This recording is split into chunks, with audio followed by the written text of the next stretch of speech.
Joseph Muscat saħaq li ċittadini Maltin u Għawċin illum huma preokkupati għax hawn min qed jgħid li huwa aċċettabbli li xi ħadd jista' jidħol fil-ħajja privata tagħhom u jispjuna fuqhom.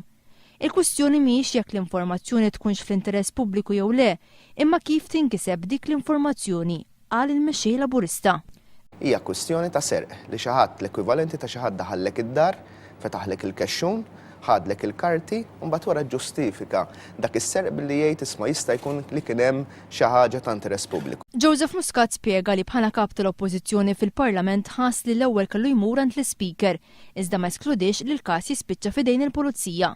Joseph Muscat żvela kif kontrarju għall-ispin tal-Partit Nazzjonalista kien il-Prim Ministru li ftiem ma' ġurnalisti dwar x'għandhom u m'għandhomx jgħidu fuq il-mezzi tax-xandir indipendenti.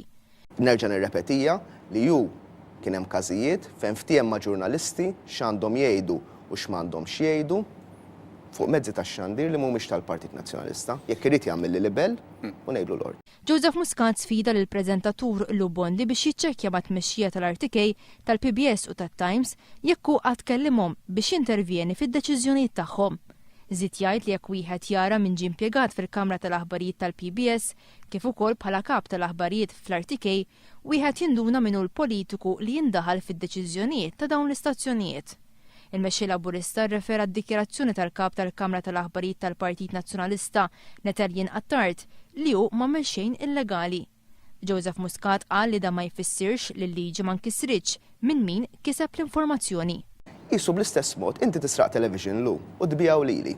Jien li kikun ittella l-qorti bħala riċettazzjoni ta' oġġetti misruqa volja ma sraqtux jien, u dan l-istess ħaġa li qed jsir f'dan il-każ. Xi ħadd seraq l-informazzjoni u nnegozja mal-partit tal-Prim Ministru.